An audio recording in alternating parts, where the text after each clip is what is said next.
مدد صرف آپ اللہ سے مانگ سکتے ہو، اس کے علاوہ اور کسی سے مدد نہیں مانگ سکتے۔ اگر آپ کہو جی مجھے غلام دستگیر، مجھے داتا، مجھے پیر عبد القادر جیلانی، مجھے مجھے فلاں، مجھے کوئی بھی مدد دے گا جو فوت ہو چکا ہے، تو آپ اللہ تعالیٰ کے ساتھ شرک کرتے ہو اس سے مدد مانگ کر۔ ایک ایسی مدد مانگ کر کے جی مجھے اولاد دے دو اور جی میری بگڑی بنا دو، وہ ایک چل بھی رہی تھی کہ بھر دو جھولی میری نعوذ باللہ یا محمد، در سے تیرے نہ جاؤں گا خالی۔ آپ صلی اللہ علیہ وسلم نے فرمایا میرے فوت ہونے کے بعد میرا ایسے حال نہ کر دینا جیسا عیسائیوں نے عیسیٰ ابن مریم کے ساتھ کیا کہ اسے خدا بنا کے بیٹھ گئے۔ آپ صلی اللہ علیہ وسلم کی صحیح حدیث ہے کہ آپ صلی اللہ علیہ وسلم اللہ تعالیٰ سے دعا کرتے ہیں کہ اللہ میری قبر کو کوئی ناچ گانے والی جگہ نہ بنانا، کوئی سجدے کرنے والی جگہ نہ بنانا، کوئی ایسی جگہ نہ بنانا لوگ آ کے دعائیں مانگیں۔ میں ابھی ریسنٹلی سعودیہ گیا تھا، وہاں میں نے دیکھا کہ کچھ پولیس والوں سے بچ کر کچھ عورت، کوئی مرد وہ رسول اللہ کی قبر کی طرف سجدہ کر کے لیٹے۔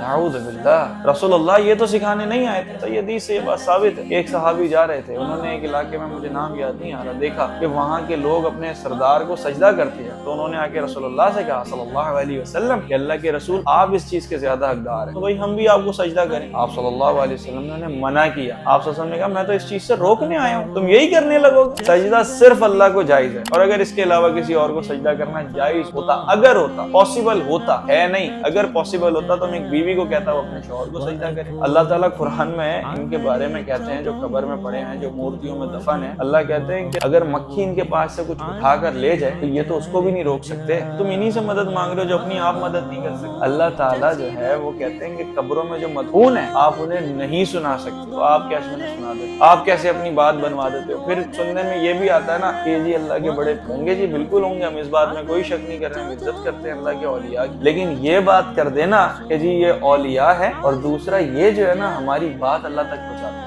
ابے اللہ کے بندے، اللہ تعالیٰ نے تو قرآن میں سیدھا سیدھا کہا ہے کہ جو پکارنے والا مجھے پکارتا ہے تو میں اس کی پکار کو سنتا ہوں، اس کا جواب بھی دیتا ہوں۔ یہ تو اللہ نے نہیں کہا کہ میرا بہت ہائی پیک بندہ رسول یا صحابہ جب مجھے پکارتے ہیں، اللہ نے تو کہا جب میرا بندہ مجھے پکارتا۔ بھائی تو اپنے آپ کو اللہ کا بندہ کیوں نہیں مانتا؟ تو اپنا کنیکشن اللہ تعالیٰ کے ساتھ ڈھیلا کیا ہوا ہے نا، تو نے اس کو پکا کرنا، اپنے کنیکشن کو، جو تیرا کنیکشن ہے اللہ تعالیٰ کے ساتھ وہ کیوں ڈھیلا ہوا پڑا ہے، اس کو سیٹ کرنا۔ اللہ سے مانگنا چاہیے۔ نماز میں ہم دعویٰ کرتے ہیں، ہر نماز میں ایاک نعبد و ایاک نستعین، اللہ ہم تیری عبادت کرتے ہیں اور تجھے سے مدد مانگتے ہیں۔ دعوے تو پھر جھوٹے ہو گئے، جو دعویٰ کرے بندہ اس پہ اترے بھی تو صحیح، اتر ہی نہیں رہا اس پہ پورا۔